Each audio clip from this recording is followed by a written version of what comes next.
En la fiesta familiar, mi hijo besó a su esposa mientras bailaban. Ella se apartó y dijo: «Prefiero besar a mi perro antes que besarte».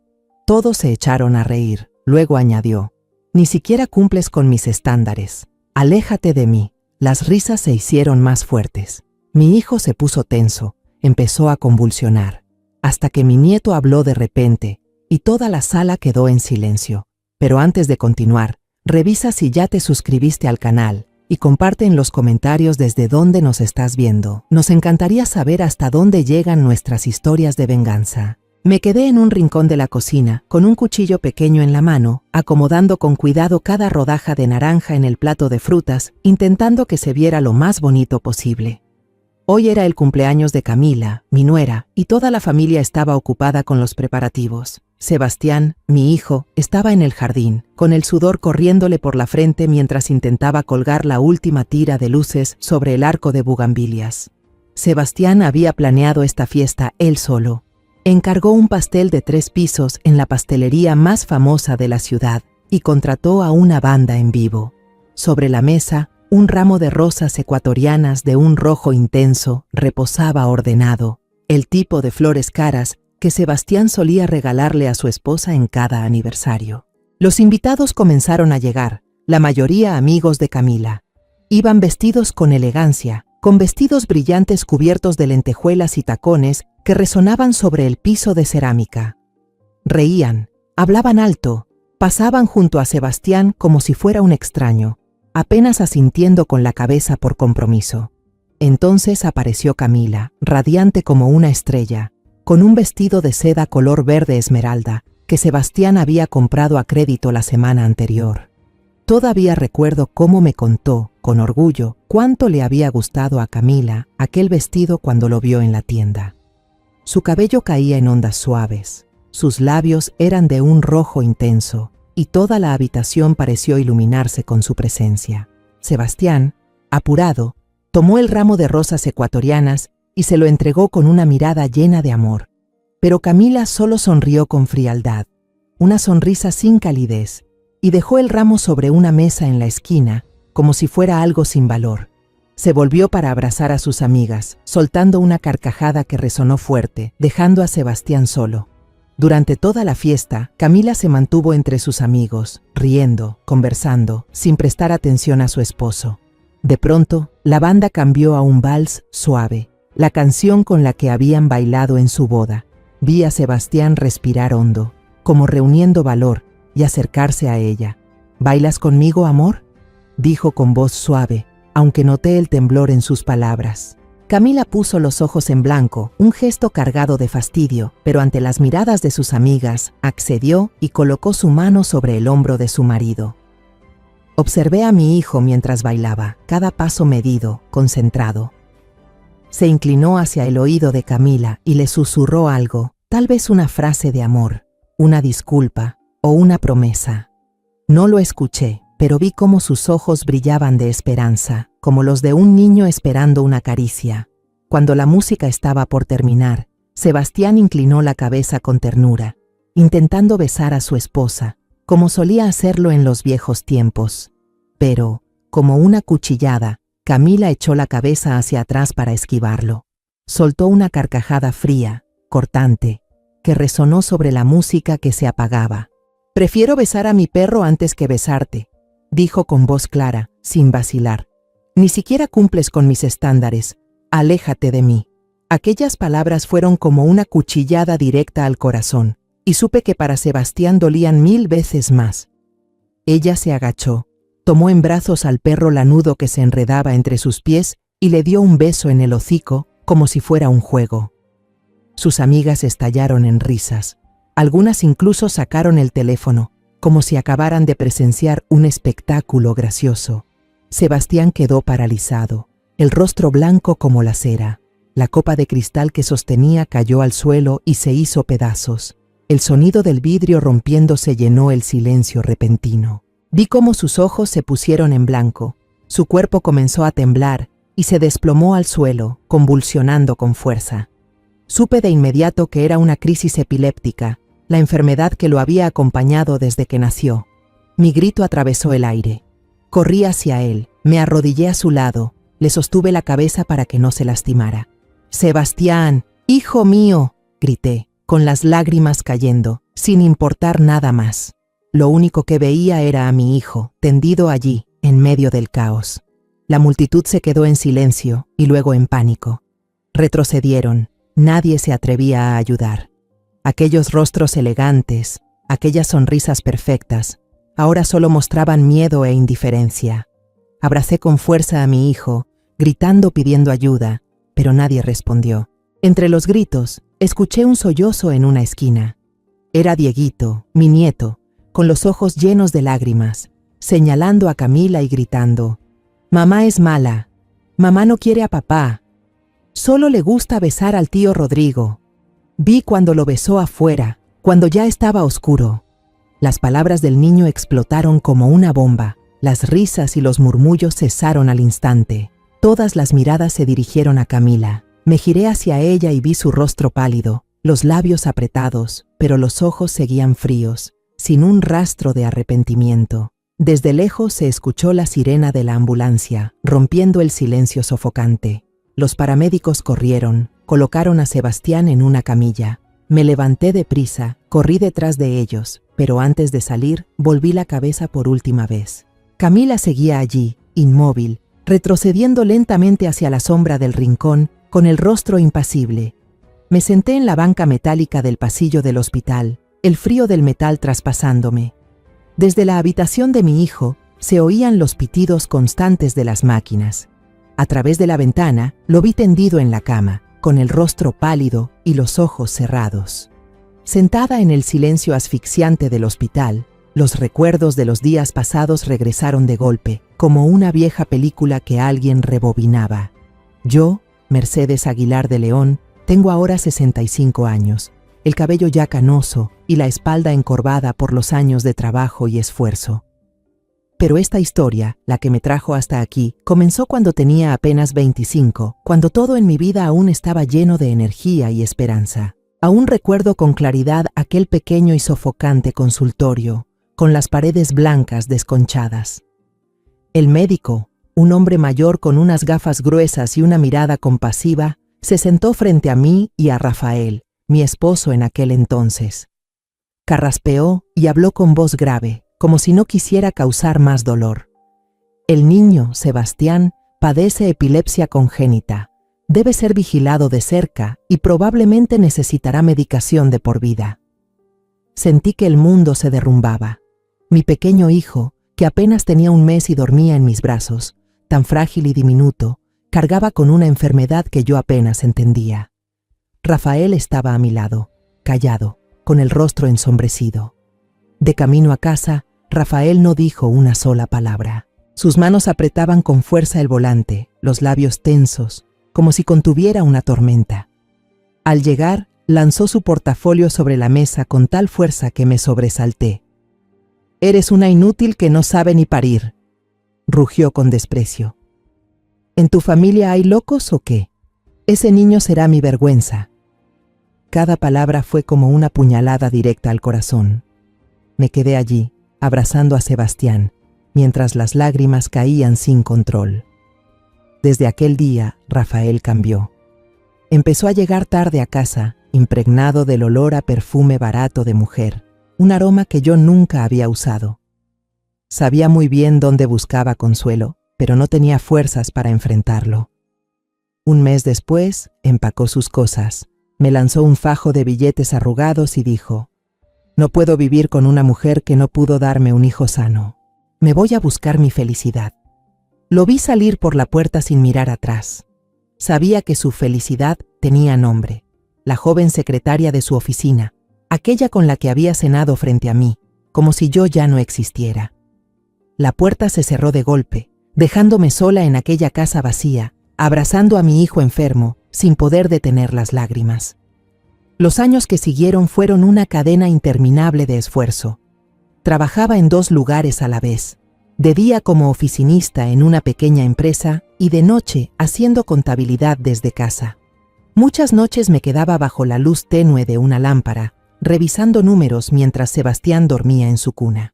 Pero otras noches, cuando lo atacaban las convulsiones, me quedaba despierta toda la madrugada, sosteniéndolo entre mis brazos hasta que el cuerpo se le relajaba. Las miradas de lástima de los vecinos, los murmullos a mis espaldas, ya no me dolían. Pobre doña Mercedes, criando sola a un niño enfermo, decían, pero nadie ofrecía ayuda. No los culpaba, sabía que en esta vida solo yo podía ser el apoyo de mi hijo. Sebastián creció y yo me sentía orgullosa de él. A pesar de su enfermedad, era un niño responsable y estudioso, siempre entre los primeros de la clase, como si quisiera compensar mis desvelos. Cada vez que llegaba con sus calificaciones y sonreía, mi corazón se llenaba de calor. «Mamá, lo logré», decía con orgullo. Lo abrazaba y lloraba en silencio. Sabía que mi hijo no solo luchaba contra su enfermedad, sino también contra los prejuicios del mundo. Cuando Sebastián se graduó de la universidad, lloré de alegría toda la noche. Luego fundó una pequeña agencia de viajes, con grandes sueños de mostrar la belleza de México. Lo veía convertirse en un hombre hecho y derecho, y pensaba que todo mi sacrificio había valido la pena. Entonces conoció a Camila durante un viaje de trabajo. Ella era azafata, joven, hermosa, con una sonrisa que iluminaba todo. Sebastián se enamoró perdidamente, y aunque en mi corazón sentí una inquietud, un presentimiento oscuro, acepté su boda. Solo quería verlo feliz, darle una familia que yo nunca pude ofrecerle. Después de casarse, se mudaron conmigo. Un año más tarde nació Dieguito, y fui yo quien le eligió el nombre. Aquellos fueron los días más felices de mi vida. Por las mañanas, Sebastián iba al trabajo, Camila hacía las labores del hogar y yo paseaba a Dieguito por el vecindario, contándole historias de nuestra tierra. Su risa llenaba la casa, sanando las viejas heridas de mi alma. Creí que la vida, por fin, nos estaba compensando. Pero entonces llegó la pandemia de COVID, arrasando con todo. El turismo se detuvo y la empresa de Sebastián quebró en pocos meses. El peso de las deudas cayó sobre sus hombros. Vi cómo la sonrisa de Camila se apagaba, reemplazada por suspiros, quejas y lamentos sobre el dinero, los bolsos caros y los viajes que ya no podía tener. Mira a tu alrededor, todo el mundo sigue viviendo y yo estoy atrapada en esta casa, gritó una noche durante la cena, mientras Sebastián bajaba la cabeza en silencio. Pero mi hijo no se rindió. Convirtió aquella pequeña habitación en su oficina, sentado frente a la computadora desde el amanecer hasta bien entrada la noche, haciendo cualquier trabajo posible para ganar dinero. Desde administrar la página de Facebook de una panadería, diseñar volantes publicitarios para una tienda de muebles, hasta escribir descripciones de productos para tiendas en línea, lo hacía todo. Lo veía teclear, sus dedos moviéndose rápido sobre el teclado, y sabía que estaba intentando salvar a esta familia, rescatar los restos de lo que alguna vez fue la felicidad. Cada noche, cuando la casa ya estaba en silencio, preparaba una taza de café negro, sin azúcar, justo como le gustaba a Sebastián. Empujaba suavemente la puerta, dejaba la taza en la esquina de la mesa y decía: «Descansa un poco, ya es muy tarde». Mi voz era baja, temiendo interrumpir su concentración, pero Sebastián solo levantaba la mirada y me regalaba una sonrisa cansada. Sus ojos rojos de tanto desvelo, la espalda encorvada por las horas sentado. «Estoy bien, mamá. Solo termino esto y descanso», respondía. Pero yo sabía que descansar para él eran apenas unos minutos de sueño antes de volver al trabajo. El dinero nunca alcanzaba. Las facturas de luz, agua, el mercado, las medicinas de Sebastián, todo se acumulaba como piedras sobre sus hombros. Empecé a vender poco a poco las joyas de mi dote, aquellas que mi madre me había dejado, pulseras, aretes, collares que había guardado con tanto cuidado durante años. Cada vez que llevaba una pieza a la casa de empeño, sentía que el corazón se me partía, pero no tenía otra opción. «Solo son cosas materiales», me repetía, aunque en el fondo sabía que estaba perdiendo los últimos recuerdos de mi madre, los días en que aún era joven y soñadora. Camila cambió. Ya no era la mujer dulce que preparaba con cariño cada comida. Cada vez que se sentaba a la mesa, Suspiraba con fastidio y miraba los platos como si fueran algo indigno.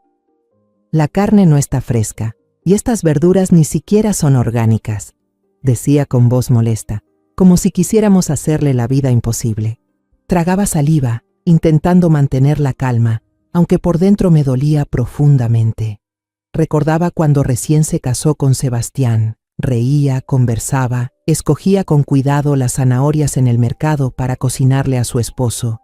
Ahora solo miraba su teléfono y le mostraba fotos a Sebastián de sus amigas en resorts de lujo. Mira, la pareja de Tao otra vez en Phu Quoc, y yo atrapada en este agujero, decía con amargura. Sebastián solo agachaba la cabeza, comía su arroz frío y apretaba el puño bajo la mesa, conteniendo el dolor. La casa empezó a desordenarse. Los platos sucios se amontonaban en el fregadero. La ropa sucia se acumulaba detrás de las puertas. Camila ya no hacía nada en casa. Salía cada vez más, con excusas que sabía falsas. Voy a tomar café con unas amigas para desestresarme. O, es el cumpleaños de una compañera. Regresaba muy tarde, a veces pasada la medianoche, con olor a alcohol y a un perfume caro que sabía bien que Sebastián no podía pagar. Desde el pasillo oscuro la veía entrar tambaleándose, con los tacones en la mano, y me preguntaba quién era esa mujer. ¿Era la Camila que Sebastián había amado tanto o solo una sombra de lo que fue? Una tarde lluviosa, el cielo se volvió gris oscuro, como si quisiera tragarse todo. Ya eran casi las 7 y Dieguito no había llegado. Ese día, según el turno, Camila debía recogerlo de la escuela. La llamé una y otra vez, pero no respondió. Me invadió la angustia. Tomé mi viejo impermeable y salí corriendo bajo el aguacero. Al llegar, vi la silueta pequeña de Dieguito encogido bajo el techo del guardia, abrazando su mochila, los ojos rojos de miedo. Cuando me vio, rompió a llorar y corrió hacia mí. Abuela, mamá se olvidó de recogerme. Todos se fueron. Tenía mucho miedo. Su voz temblaba, como si el mundo entero lo hubiera abandonado. Lo abracé fuerte, con lágrimas mezclándose con la lluvia en mi cara. La maestra se acercó, apenada. He llamado varias veces a la señora Camila, pero no responde. Por suerte el guardia se quedó con el niño. Esa noche me quedé junto a Dieguito hasta que se durmió, pero sentía el pecho apretado. Cerca de la 1 de la mañana, Camila regresó, el cabello despeinado, los labios manchados de rojo. Sebastián se levantó, su voz temblando entre la rabia y la preocupación. ¿Dónde estabas? Hoy te tocaba recoger a Dieguito. ¿Sabes que estuvo solo en la escuela? Camila gritó, con una voz cortante como un cuchillo. Estaba con un cliente importante. Por una vez que salgo y ya haces un drama. ¿Crees que quiero vivir esta vida miserable? Yo escuchaba desde detrás de la puerta, con el corazón hecho trizas. No por las palabras, sino por ver los ojos de Sebastián, los de un hombre que aún intenta sostener algo que ya se rompió hace mucho. Las peleas se volvieron diarias. A veces me despertaba sobresaltada por el sonido de cosas rompiéndose. Escuchaba la voz de Camila, afilada, gritando, «Estoy harta de esto, mírate, eres un inútil, quiero el divorcio». Me sentaba en la cama, la mano sobre el pecho, conteniendo el aliento, escuchando impotente cómo mi hijo soportaba en silencio. Al día siguiente, el ambiente en la casa estaba tenso como una cuerda a punto de romperse. Sebastián pasó todo el día cabizbajo, sin decir una palabra. Lo vi sentado en su habitación, con la mirada triste pero concentrado en su trabajo. Por la noche llegó con una caja elegante, dentro de la cual había un bolso de marca color beige, el mismo que Camila siempre había deseado. Yo sabía que había tenido que pedir dinero prestado a sus amigos e incluso vender su viejo reloj favorito para poder comprar ese regalo. Cuando Camila vio el bolso, sus ojos se iluminaron. Abrazó a Sebastián y sonrió radiante. «Gracias, mi amor. Sabía que seguías siendo el que más me ama». Tomó fotos del bolso y las subió a las redes sociales, como si las palabras crueles de la noche anterior nunca hubieran existido. Pero yo, desde la esquina de la sala, observaba con el corazón helado. Veía su sonrisa, pero sabía que no era amor. Era solo satisfacción momentánea, como la de una niña a la que le dan un caramelo. La sonrisa falsa de Camila, cuando abrazaba ese bolso de lujo que Sebastián había comprado con su sudor y su dignidad, se borró de mi mente para dejar paso a la dura realidad. Durante una semana entera que Sebastián estuvo en el hospital, Camila no apareció ni una sola vez, ni una llamada, ni un mensaje. Desapareció por completo, como si nunca hubiera sido parte de esta familia. Intenté contactar a sus amigas, esas mismas que reían a carcajadas en la fiesta de cumpleaños, pero respondían de forma evasiva, con tono indiferente. No sé, señora, pregúntele a otra persona. Sus palabras me dolieron como cuchillos. Aquellas que Camila llamaba sus mejores amigas, ahora no se preocupaban ni por ella ni por su marido, que seguía postrado en el hospital. Me preguntaba dónde estaría, qué estaría haciendo, mientras su esposo acababa de rozar la muerte y nuestro mundo se desmoronaba. Cada día corría de un lado a otro entre el hospital y la casa, cuidando a Sebastián y atendiendo a Dieguito. El pequeño, con sus ojos grandes e inocentes, me preguntaba todas las noches: «Abuela, ¿dónde está mamá? ¿Cuándo va a volver?». Solo podía mentirle, con la voz entrecortada: «Tu mamá está de viaje por trabajo, volverá en unos días». Pero cada vez que lo miraba, veía en su mirada un miedo silencioso, como si también sintiera la verdad que yo intentaba ocultar. Lo abrazaba fuerte y le cantaba para dormir, mientras dentro de mí la tristeza y la rabia crecían. No entendía cómo Camila podía abandonar a su propio hijo, cómo podía dejar a toda una familia atrás, como si no valiéramos nada. El día que Sebastián fue dado de alta, lo ayudé a regresar a casa con el corazón pesado. Estaba pálido, delgado, aún débil, con los ojos hundidos tras tantos días en cama. Solo quería que descansara, que encontrara un poco de paz en su propio hogar. Pero apenas cruzamos la puerta, sin haber tenido tiempo ni de sentarnos, se escucharon unos golpes secos y urgentes en la puerta. La abrí y vi a un hombre de mediana edad, vestido con un traje gris impecable, con gesto serio. Se presentó como el comprador de la casa, con voz firme: «Vengo a finalizar el trámite. La señora Camila me dijo que hoy su esposo entregaría los documentos originales para transferir la propiedad de la casa y del Ford». Me quedé inmóvil, como si me hubieran dado una bofetada. Sebastián, detrás de mí, se apoyó en el marco de la puerta, con la voz temblorosa: «¿Qué dice?». «Yo nunca acepté vender la casa ni el coche». El hombre frunció el ceño, molesto, como si creyera que estábamos tratando de engañarlo. Abrió su maletín, sacó un contrato de compraventa y un poder notarial y los colocó frente a nosotros. «Aquí está su firma. ¿No la ve? Su esposa dijo que estaba enfermo y por eso la letra no se ve muy bien». Sebastián tomó el documento y su mano temblaba. Me incliné para mirar y sentí que el corazón se me detenía. En el apartado «Vendedor» había una firma temblorosa, torpe, como la de un anciano débil, completamente distinta a la letra firme y segura de mi hijo. Miré a Sebastián. Su rostro estaba pálido, sus ojos abiertos de par en par, llenos de horror. «¡Esa no es mi firma!», exclamó, con la voz quebrada, como si lo hubieran traicionado otra vez. Le tomé la mano para calmarlo, pero dentro de mí, una llama de furia empezaba a arder. ¿Qué había hecho Camila? Intentamos llamarla, pero su teléfono estaba fuera de servicio. El hombre al principio no nos creyó, su voz sonaba áspera. «¿Me están tomando el pelo? Ya pagué el depósito, el contrato está firmado». Pero cuando Sebastián sacó su identificación y firmó varias veces delante de él, el hombre se quedó mudo. Su expresión cambió de enojo a desconcierto y murmuró: «Si esta no es su firma, entonces me estafaron». Dijo que llamaría a la policía, pero yo sabía que si el asunto se hacía público, nuestra familia se vería envuelta en un lío legal, y la casa, el hogar lleno de recuerdos de mi vida con Sebastián, dejaría de ser nuestra. No podía permitirlo. No iba a dejar que Dieguito perdiera el único techo que conocía. Respiré hondo, contuve el dolor y le dije al hombre: «Déjelo en mis manos. Le devolveré el dinero del depósito y pagaré la penalización». Me miró con desconfianza, pero al final aceptó. Ese mismo día fui al banco y retiré todos mis ahorros, el dinero que había guardado durante años para mi vejez, para no ser una carga para mis hijos y nietos. pero ahora no tenía otra opción.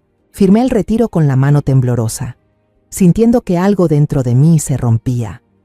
No solo estaba perdiendo dinero, estaba perdiendo también la seguridad que había construido con tanto esfuerzo. Esa noche, después de que Dieguito se durmió, me senté con Sebastián en la sala, envuelta en un silencio pesado. La luz amarilla y débil iluminaba su rostro y parecía haber envejecido 10 años. Se apoyó en mi hombro y lloró como un niño. «Mamá, ¿qué hice mal? ¿Por qué ella me hizo esto?» Su voz temblaba, cada palabra me desgarraba el alma. Lo consolé, pero dentro de mí, la tristeza ya se había transformado en una determinación férrea. Esto ya no era un simple conflicto matrimonial. Era una conspiración cruel y yo, como madre, no iba a permitir que continuara. Me levanté, entré en mi habitación y abrí el cajón donde guardaba una vieja libreta de contactos, amarillenta por el tiempo. Las hojas frágiles, manchadas de tinta, guardaban nombres de una época en la que aún era joven y llena de energía. Pasé las páginas con el corazón latiendo fuerte, hasta que encontré el nombre de Lucía Vargas, una antigua compañera de trabajo que ahora tenía una agencia de detectives privados. Recordaba a Lucía, una mujer fuerte, astuta, que me había ayudado a superar los días más duros después de que Rafael se marchó. Marqué su número sin dudar, y cuando escuché su voz grave al otro lado de la línea, supe que había encontrado a la persona indicada. «Lucía, necesito tu ayuda», dije con voz serena pero decidida. «Necesito saber la verdad sobre mi nuera». 3 días después de aquella llamada, Lucía me citó en una pequeña cafetería discreta, escondida en un callejón tranquilo del centro. Colocó frente a mí un sobre grueso y dijo con voz baja y firme: «No fue difícil encontrarla, Mercedes. Ni siquiera se molesta en ocultarse». La miré a los ojos y vi un destello de compasión. Supe que lo que contenía ese sobre no sería fácil de enfrentar. Abrí el sobre con las manos temblorosas. Dentro había un montón de fotos, nítidas, revelando cada detalle. Camila, mi nuera, aparecía en ellas sonriendo, caminando de la mano con un hombre joven. Entraban y salían de un lujoso edificio en una zona nueva y rica de la ciudad, donde los edificios de cristal brillaban como espejos. Camila vestía ropa costosa, el cabello rizado con esmero, la sonrisa radiante, como si nunca hubiera conocido los días difíciles junto a Sebastián.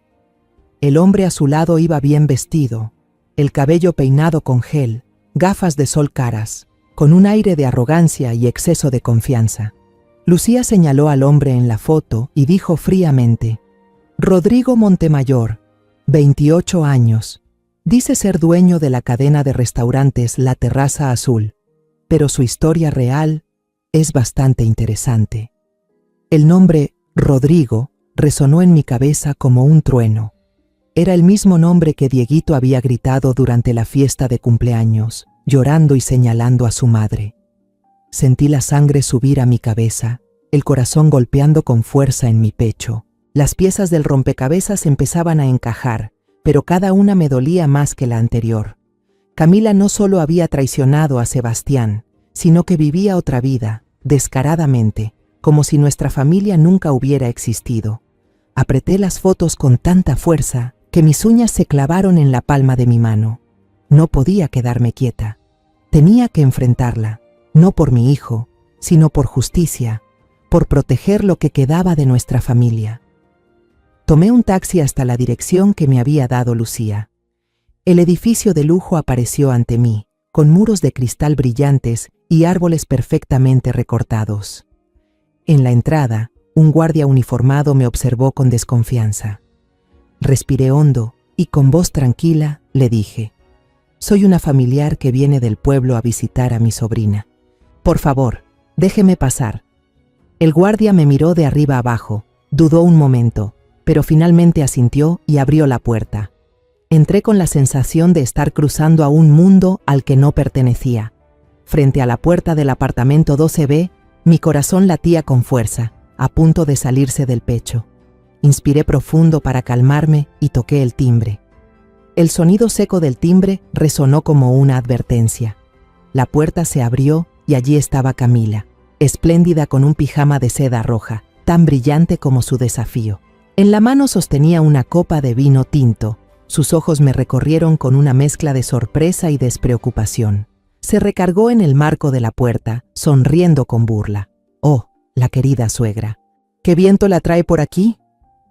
Su voz era dulce, pero afilada como una hoja cubierta de seda. No di rodeos. La miré directo a los ojos. La voz me temblaba de ira, pero mantuve la calma.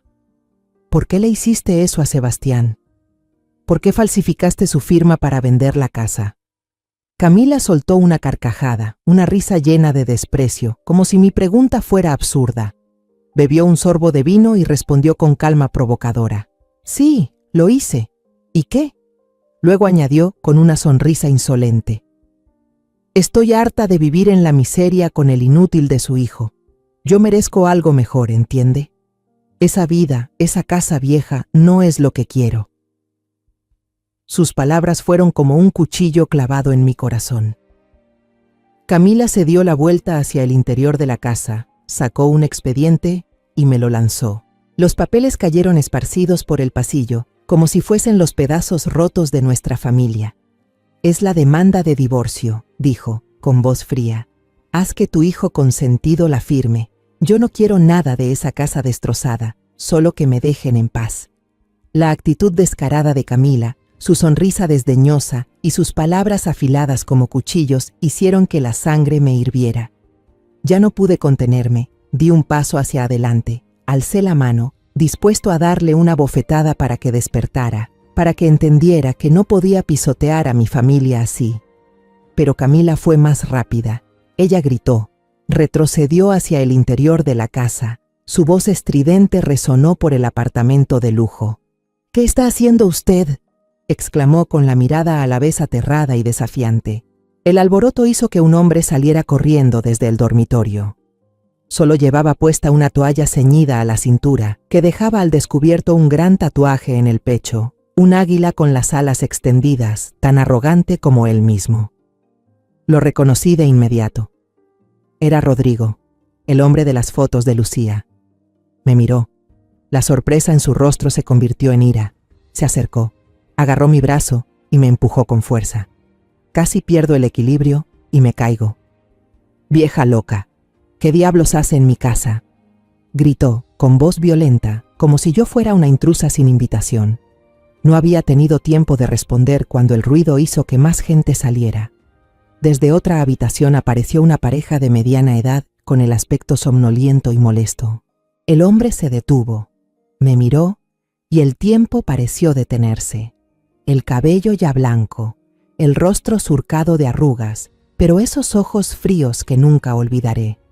Era Rafael, mi exmarido, el que nos abandonó a Sebastián y a mí hace más de 40 años. Sentí como si me apretaran el pecho, no de dolor, sino de un horror al ver el pasado aparecer de repente, vivo y cruel. Rafael me miró, se quedó atónito un instante, y luego una sonrisa burlona fue dibujándose lentamente en su rostro. «Vaya, vaya, mira quién tenemos aquí. Mercedes. El mundo es realmente un pañuelo», dijo, con el mismo tono despectivo de cuando se fue, dejándome con un hijo enfermo. Miré de Rafael a Rodrigo y luego a la mujer que estaba junto a él, su esposa, vestida con elegancia, el rostro frío como una estatua. Todo de pronto quedó claro, pero era una verdad cruel que me atravesó el pecho como un puñal. Rodrigo, el hombre que estaba frente a mí, era hijo de Rafael con su mujer posterior. Camila, mi nuera, había sido infiel con el medio hermano de su marido, aunque solo en el papel legal. Me quedé allí, con los pies como clavados al suelo, sintiendo que todo mi mundo se desmoronaba a mi alrededor. Rafael se acercó, su voz tan cortante como siempre. «Sigue siendo igual de patética que antes, Mercedes. ¿A esta edad todavía vas por ahí metiéndote en asuntos que no te importan por ese hijo enfermo?». Sus palabras fueron como una bofetada, pero ya no era la mujer débil de entonces, que lloró en silencio cuando se fue. Lo miré fijamente a los ojos, sin un ápice de miedo, aunque dentro de mí ardía una rabia intensa. Rodrigo rodeó la cintura de Camila, Se rió y siguió las palabras de su padre. ¿Conoces a esta vieja? ¡Qué casualidad! Y deberías saber algo. Ahora soy dueño de un gran restaurante. Puedo darle a Camila una vida que tu hijo jamás podría soñar. Habló con complacencia, como presumiendo un logro. Camila se quedó a su lado, con una mueca orgullosa, la mirada altiva, como si hubiese ganado un juego en el que Sebastián y yo solo fuimos peones sin valor. La mujer junto a Rafael, su nueva esposa, cruzó los brazos sobre el pecho y con voz fría cortó. Si no se va de aquí ahora mismo, llamaré a seguridad para que la saquen por la fuerza. No ensucie nuestra casa. Sus palabras fueron la gota que colmó el vaso. Me encontré sola en el nido de quienes han pisoteado y siguen pisoteando la vida mía y de mi hijo. La rabia me invadió hasta hacerme temblar, pero no pude decir nada. No por miedo, sino porque sabía que las palabras no cambiarían nada.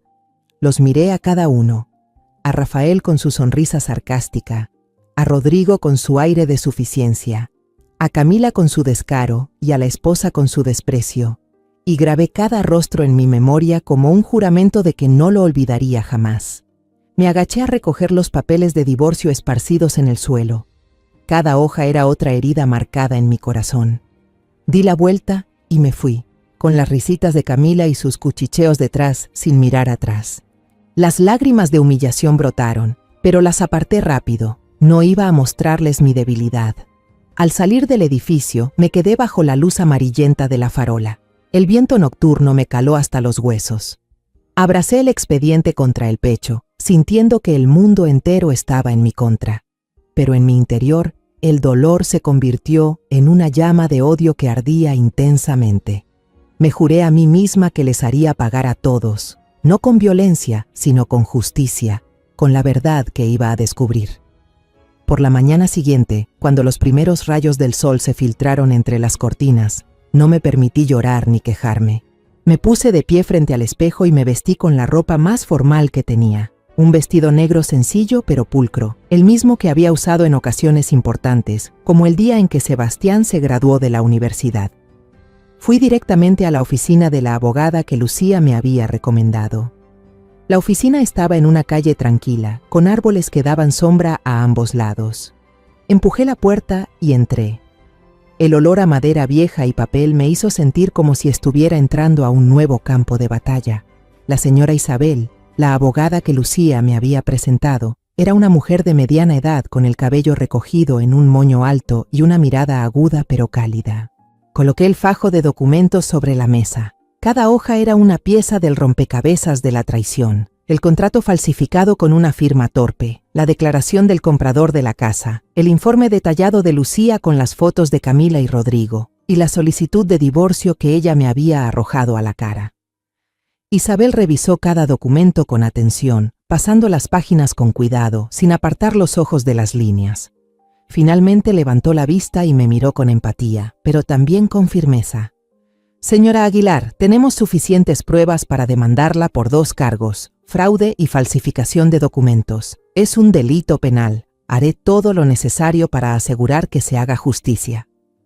Las palabras de la señora Isabel fueron como un rayo de luz que atravesó la niebla dentro de mí. Por primera vez en días sentí un poco de esperanza. Asentí con la voz ronca. Gracias, Isabel. No quiero nada más que proteger a mi hijo y a mi nieto. Ella tomó mi mano y la apretó suavemente, como una promesa. Al salir de la oficina, sentí mis hombros un poco más livianos, aunque dentro de mí aún rugía una tormenta. Esa noche, me senté a hablar con Sebastián en nuestra pequeña sala. Él estaba en el sillón, mirando pensativo por la ventana, donde las luces de la calle dibujaban reflejos apagados. La habitación estaba en silencio. Solo se escuchaba el tic-tac del reloj. Respiré hondo y empecé a contarle toda la verdad, lo que había descubierto, lo que había enfrentado. Sebastián, necesito que sepas la verdad, dije con la voz temblorosa. Camila no solo te traicionó, falsificó tu firma para vender la casa y el auto. Está viviendo con Rodrigo, y lo peor de todo es que Rodrigo es hijo de Rafael, tu padre. Sebastián no gritó ni se enfureció. Solo se quedó quieto, con la mirada vacía, mientras las lágrimas le corrían por las mejillas demacradas. Su silencio era más aterrador que cualquier explosión de ira. Después de un largo rato, levantó la cabeza y habló con un hilo de voz lleno de dolor. Pensé que solo estaba cansada de ser pobre. Nunca imaginé que pudiera hacer algo así. ¿Y Rafael? ¿Por qué volvió? ¿Para lastimarme otra vez? Sus palabras fueron como un cuchillo que me atravesó el corazón. Había intentado protegerlo del pasado, del hombre que nos abandonó, pero ese pasado había regresado, más cruel que nunca. Puse sobre la mesa la solicitud de divorcio de Camila y los documentos de custodia que la señora Isabel había preparado. «Hijo, es hora de terminar con esto», le dije con voz firme. «No solo por ti, sino por Dieguito. No podemos dejar que ella siga dañando a esta familia». Sebastián me miró a los ojos. En su mirada ya no había vacío, sino una chispa de determinación. Tomó la pluma y firmó ambos documentos con un trazo firme, sin titubear. Lo observé, y por primera vez en días, vi en él algo de la fuerza del hombre que había criado. Unos días después de presentar la demanda y los papeles de divorcio ante el tribunal, recibí una llamada de un número desconocido. Contesté, y la voz de Camila estalló del otro lado, llena de furia. «Vieja desgraciada, ¿qué hiciste? ¿Por qué no puedo retirar el dinero de la venta? ¿Desde cuándo recuperaste la casa?» Entonces entendí. Por los trámites judiciales, el banco había bloqueado la transacción. Camila todavía creía que había vendido la casa y que pronto recibiría el dinero. Sonreí, no de alegría, sino con una calma extraña. «Desde que estabas ocupada durmiendo al lado de otro hombre y soñando con un dinero que nunca te perteneció», respondí, con voz serena. El otro lado quedó en silencio. Solo se escuchaban sus respiraciones agitadas, como si le hubieran arrojado un balde de agua fría. No esperé su respuesta. Colgué y bloqueé el número. Durante los días en que esperábamos que el tribunal aceptara el caso, intenté mantener la rutina. Cada mañana me levantaba temprano y preparaba un desayuno sencillo de pan con huevos fritos, el favorito de Dieguito. El niño se sentaba en la silla, moviendo las piernas, mientras hablaba sobre la escuela, con los ojos llenos de luz. Sebastián también se esforzaba por seguir adelante. Lo veía poco a poco recuperar el ánimo. Por las noches, jugaba con Dieguito, le enseñaba a leer o le contaba historias sobre los viajes que alguna vez soñó hacer con su familia. Sebastián también volvió al trabajo. Se dedicó con empeño a investigar un nuevo proyecto de negocios sobre turismo de experiencias locales, una idea que había soñado desde hace tiempo, incluso cuando su antigua empresa se vino abajo. Lo veía sentado en su habitación, frente a la computadora, escribiendo y dibujando esquemas, con los ojos brillando cada vez que hablaba de los pequeños pueblos, los mercados llenos de color o las historias culturales que quería compartir con los visitantes. «Mamá, creo que este proyecto puede funcionar», me dijo una noche con voz entusiasmada. «Quiero empezar de nuevo, no solo por mí, sino por Dieguito». Asentí, le di una palmada en el hombro y sentí el corazón lleno de orgullo. Una tarde de fin de semana, cuando el atardecer teñía de dorado el vecindario, sonó el timbre. Abrí la puerta y vi al señor Esteban Durán, un viejo amigo y socio comercial a quien Sebastián respetaba mucho. Llevaba una canasta de frutas y una sonrisa amable en el rostro. «Tenía que pasar por esta zona para revisar cómo iba mi restaurante», dijo con tono cordial. Recordé que Sebastián me había dicho que vivía cerca, así que quise saludar. «Hace mucho que no nos vemos. ¿Cómo estás?» Sebastián se levantó enseguida, el rostro iluminado por la sorpresa y la alegría. «Tío Esteban, no imaginé que vendría a visitarnos». Lo invitó a pasar, y pronto los dos estaban conversando animadamente sobre trabajo y planes futuros, como si el tiempo nunca hubiera interrumpido su amistad. Preparé té en silencio y puse la bandeja sobre la mesa, pero no podía evitar sentirme inquieta. Al ver a Sebastián reír y hablar, reconocí en él una parte de aquel hombre lleno de pasión y sueños que solía ser. El señor Esteban habló sobre su restaurante, sobre las dificultades del sector, pero también con orgullo al mencionar los platillos tradicionales que había preservado. Cuando estaba por irse, sacó una tarjeta de su bolsillo y se la dio a Sebastián. «Aquí tienes mi número», dijo con voz sincera. Cuando tengas listo tu proyecto, llámame. Mi restaurante, La Terraza Azul, siempre está dispuesto a colaborar con tours de calidad. Creo que puedes lograr algo especial. Al escuchar el nombre La Terraza Azul, me quedé paralizada, como si me hubieran echado un balde de agua fría. Mis manos temblaron y dejé caer la taza sobre la mesa. El sonido del vidrio quebrándose hizo que Sebastián y el señor Esteban se sobresaltaran. «Disculpe, señor Durán», dije con la voz algo temblorosa. «¿Dijo que ese restaurante es suyo?»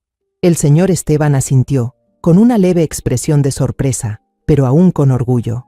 «Así es el trabajo de toda mi vida». «¿Pasa algo, señora Mercedes?» Respiré hondo, tratando de mantener la calma, y me atreví a preguntar. «Entonces, ¿conoce a alguien llamado Rodrigo Montemayor?» Dijo que él era el dueño de ese restaurante.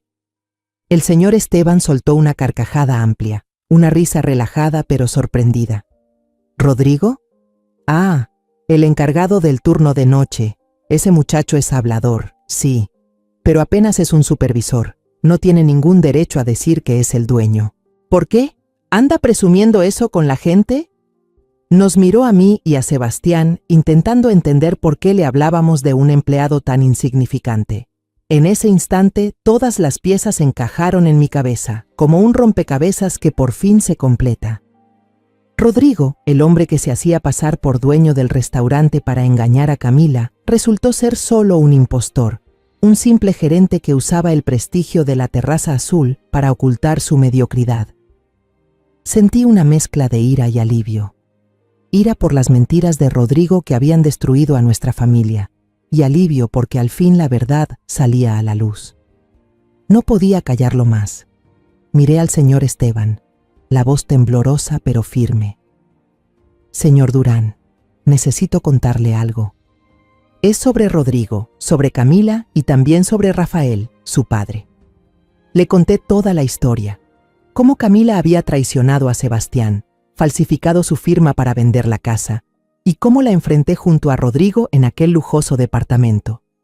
Le hablé de Rafael, el exesposo que había abandonado a mi hijo y a mí, y del espantoso descubrimiento de que Rodrigo era su hijo. Sebastián permanecía a mi lado, con la cabeza baja y las manos apretadas, tratando de contener sus emociones. El señor Esteban escuchó con atención. Su expresión se fue tornando cada vez más seria. Cuando terminé, golpeó la mesa con fuerza, indignado. «Increíble. No puedo permitir que alguien con una moral tan podrida siga trabajando conmigo. Usó mi nombre para sus fechorías». Se volvió hacia Sebastián con los ojos llenos de determinación. «No te preocupes, me encargaré de esto. La justicia tiene que hacerse». El día del juicio amaneció gris, tan sombrío como mi ánimo. Sebastián, la abogada Isabel y yo llegamos temprano al tribunal, cuando las calles aún estaban cubiertas de neblina y el frío calaba a través del abrigo. Sebastián vestía un traje negro impecable, el cabello peinado con cuidado. Se veía más sereno y fuerte que nunca. Nos sentamos en la primera fila de la sala del tribunal, donde la luz que entraba por las altas ventanas hacía brillar las motas de polvo suspendidas en el aire. Un momento después, trajeron a Camila. Me quedé paralizada al verla. Ya no llevaba vestidos de seda lujosos, ni joyas costosas, ni aquella sonrisa arrogante. Vestía ropa vieja, una blusa arrugada y una falda gris descolorida.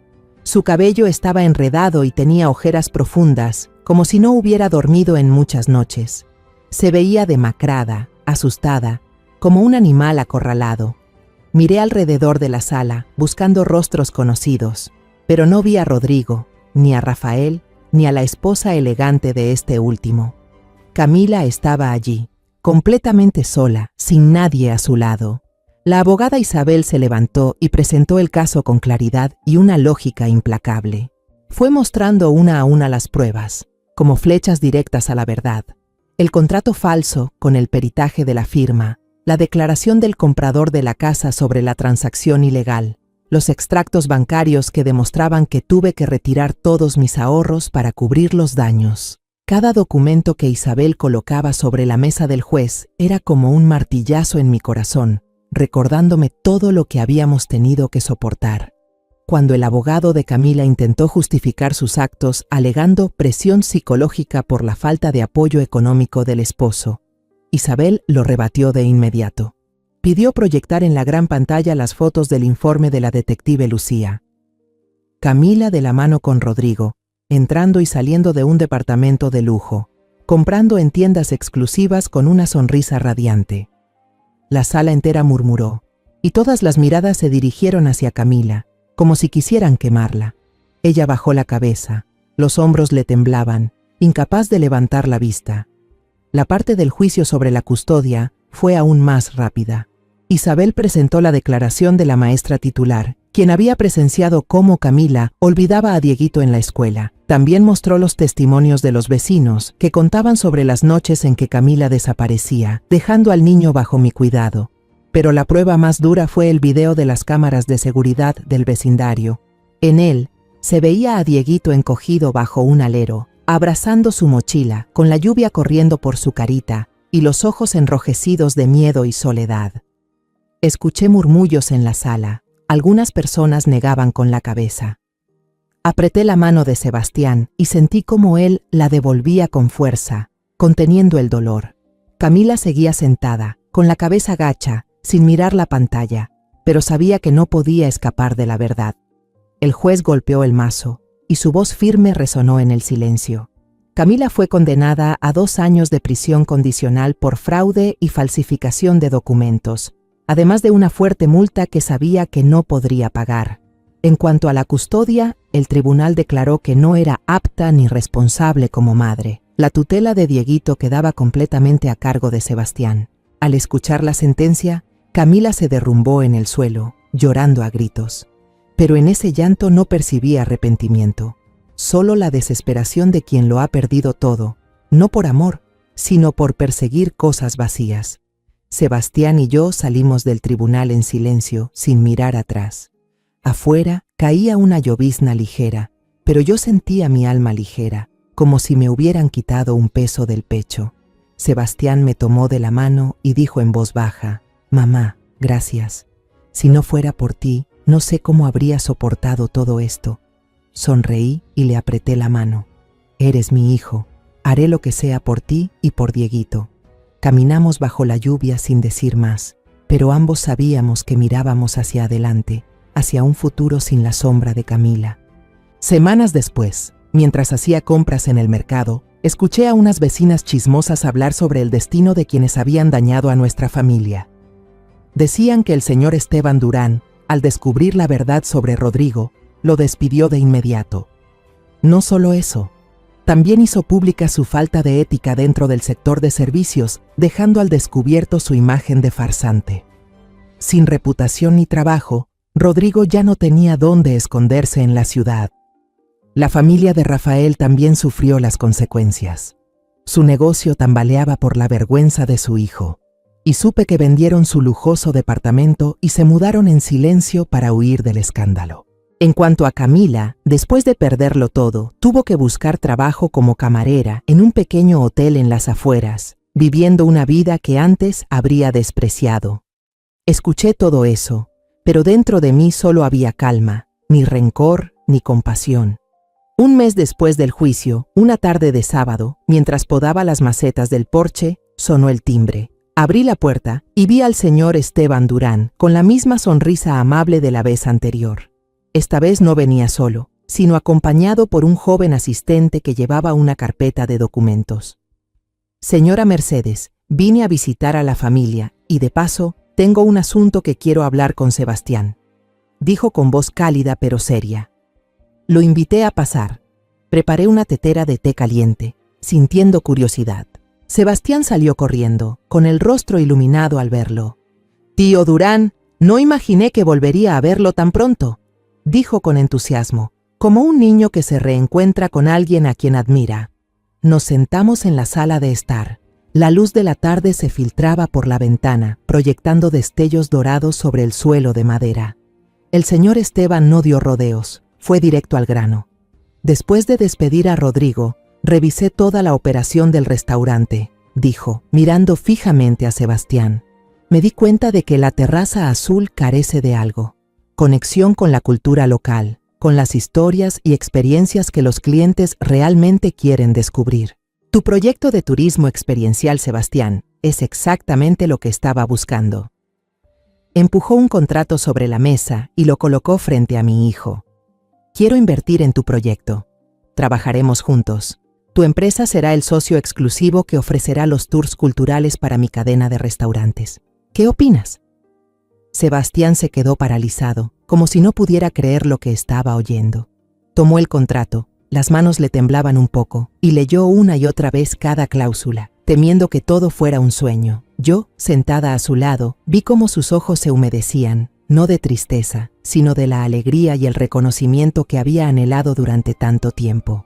Ese proyecto, la idea de los viajes para descubrir la cultura local, era algo que él había construido con esfuerzo en sus días más oscuros, cuando el mundo entero parecía darle la espalda.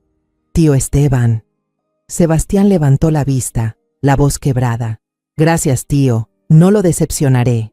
Se puso de pie y se inclinó profundamente ante el señor Esteban, con un gesto lleno de respeto y gratitud. En ese momento, Dieguito salió corriendo de su habitación con una hoja de papel garabateada en la mano. Ya no tenía esa timidez ni ese miedo de antes. Corrió hacia mí, abrazó mis piernas y me mostró su dibujo con una sonrisa radiante. Abuela, ya terminé. ¿Ve qué bonito quedó? Me agaché, tomé el dibujo y sentí que el corazón se me detenía. En él había 3 personas. Una mujer de cabello blanco, un hombre alto y un niño. Los 3 se tomaban de la mano bajo un sol brillante, rodeados de montañas y campos verdes. Esa eres tú, papá y yo, dijo Dieguito con su voz inocente. Le acaricié la cabeza, con las lágrimas a punto de brotar, pero sonreí. Es hermoso, mi amor, le dije, con la voz temblorosa. Ese dibujo, aunque simple, era todo un mundo que yo había luchado por proteger. El señor Esteban observó la escena con una sonrisa más amplia. Tienes una familia maravillosa, Sebastián, dijo mientras se levantaba y le daba una palmada en el hombro a mi hijo. Haz bien este proyecto, no solo por mí, sino por el pequeño y por doña Mercedes también. Se marchó, dejando el contrato sobre la mesa y una chispa de esperanza encendida en nuestros corazones. Sebastián se sentó, abrazó a Dieguito y vi en su mirada una nueva determinación, como si hubiera encontrado de nuevo su propósito en la vida. Salí al porche y miré por la ventana. Los primeros rayos del amanecer se colaban por el marco, bañando la habitación en un tono dorado. La tormenta realmente había pasado, dejando un cielo claro, no perfecto, pero lleno de promesas. Pensé en los días difíciles, en las noches en vela abrazando a Sebastián durante sus ataques, en las veces que sequé las lágrimas de Dieguito cuando preguntaba por su madre. Todo ese dolor ahora parecía lejano, como una pesadilla que se disipa con la llegada del alba. Me giré y vi a Sebastián conversando animadamente con el asistente del señor Esteban, su voz llena de entusiasmo mientras hablaba de los viajes, los pueblos y las historias que quería contar. Dieguito, a su lado, coloreaba felizmente otro dibujo, tarareando una canción infantil. Me quedé allí, mirando a mi pequeña familia, sintiendo una paz que creí perdida para siempre. Ya no éramos la familia perfecta que alguna vez soñé, pero estábamos juntos, y ese amor era más fuerte que cualquier herida del pasado. De todo lo que he vivido, comprendí que la vida puede arrebatarnos muchas cosas, pero nadie puede quitarnos la fuerza y el amor que habita en el corazón de una madre. Hay heridas que nunca sanan, pero son ellas las que nos enseñan a levantarnos, más fuertes y sabias. Alguna vez pensé que la venganza era el único camino para recuperar la justicia, pero al final entendí que la verdadera justicia no nace del odio, sino de la determinación y la fe en lo correcto. El mal siempre termina destruyéndose a sí mismo, mientras que el amor, la compasión y la integridad, aunque sean pisoteados una y otra vez, son lo único que puede salvar a una familia. La historia que acabas de escuchar ha cambiado nombres y lugares para proteger la identidad de quienes participaron en ella. No la contamos para juzgar, sino con la esperanza de que alguien escuche y reflexione. ¿Cuántas madres están sufriendo en silencio dentro de su propio hogar? Me lo pregunto de verdad. Si tú estuvieras en mi lugar, ¿qué harías? ¿Elegirías callar para mantener la paz o te atreverías a enfrentarlo todo para recuperar tu voz? Quiero saber tu opinión, porque cada historia puede ser una luz que guíe a otros en su camino. Dios siempre bendice, y estoy convencida de que el valor nos llevará hacia días mejores. En este momento, en la pantalla final, dejaré 2 de las historias más queridas del canal. Estoy segura de que te sorprenderán. Gracias por acompañarme hasta este instante.